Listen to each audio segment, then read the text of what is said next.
Hi friends, अमिताज किचनमध्ये सर्वांचे स्वागत आहे. आज आपण बनवणार आहोत कढी पकोडा. त्यासाठी जे साहित्य लागणार आहे ते मी डिस्क्रिप्शनमध्ये दिलेले आहे. प्रथम आपण एका बाउलमध्ये 1 कप एवढे दही घेणार आहोत. या दह्यामध्ये मी 2 चमचे एवढे बेसन टाकून घेणार आहे आणि बेसन व्यवस्थित मिक्स करून घेऊया.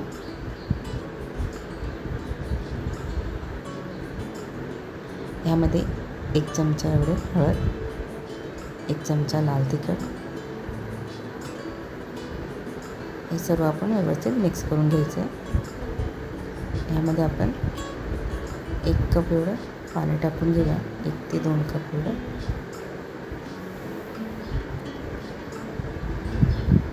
तुम्हाला जर हवं असेल तर ह्यामध्ये तुम्ही हिरवी मिरची पेस्टसुद्धा टाकू शकता. आता आपण हे ताक एका साईडला ठेवूया आणि जी भजी बनवणार आहोत त्यासाठी इथे मी 2 कांदे बारीक चिरून घेतलेले आहेत एका बाउलमध्ये. त्यामध्ये थोडीशी कोथिंबीर टाकून घेऊया. इथे मी 1 छोटा चमचा एवढा ओवा घेतलेला आहे. 1 चमचा लाल तिखट आणि 1 छोटा चमचा हळद. चवीनुसार यामध्ये मीठ टाकून घेऊया.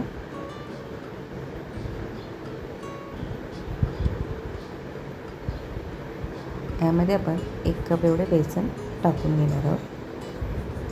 प्रथम आपण हे सर्व सुकंच मिक्स करून घ्यायचं आहे आणि जर आपल्याला लागलं तर ह्यामध्ये 2 ते 3 चमचे एवढं पाणी टाकून घेऊया. जास्त पाणी टाकायचं नाही आहे. अशा प्रकारे आपलं हे भजीचं मिश्रण तयार झालेलं आहे. आता आपण एका कढईमध्ये 2 चमचे एवढे तेल टाकून घेणार आहोत. तेल थोडं तापलं की यामध्ये जिरं आणि मोहरी टाकून फोडणी करून घेऊया.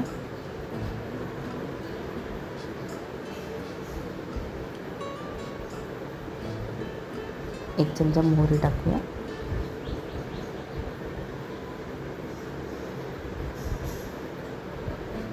आता ह्यामध्ये 7-8 मेथीचे दाणे टाकलेले आहेत.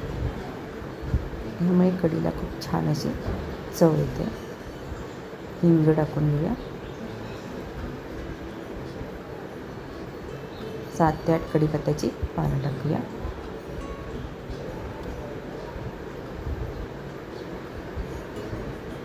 पाव चमचा हळद,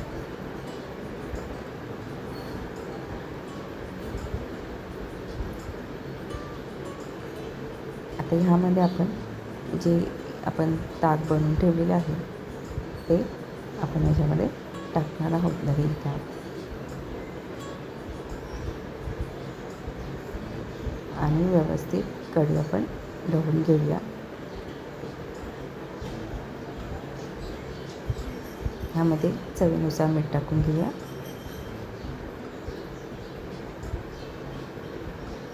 पाच ते 6 मिनटं आपण स्लो फ्लेमवर ही कढी उकळून घेऊया.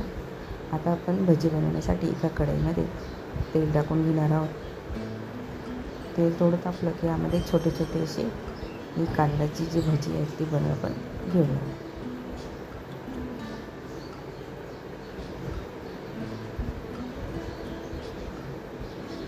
ही भजी आपण व्यवस्थित खरपूस तळून घेणार आहोत.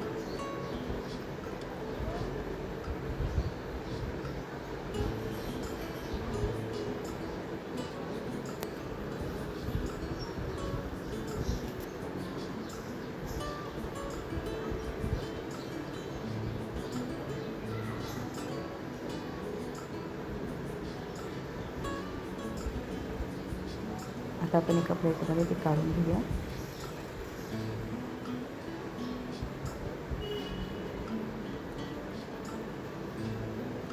आता आपलं कढी बनवून झालेली आहे. त्या कढीमध्ये ही भजी टाकून आपण याच्यामध्ये 5 ते 6 मिनटं उकळी घेऊ द्यायची.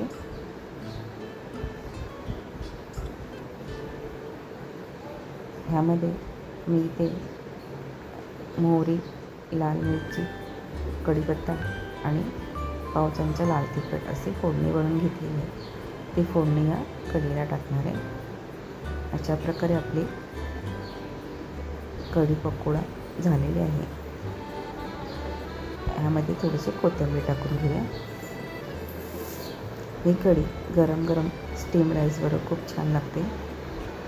आत्तापर्यंत तुम्ही माझं चॅनल सबस्क्राईब केलं नसेल तर प्लीज चॅनल सबस्क्राईब करा आणि रेसिपी कशी वाटली नक्की कमेंट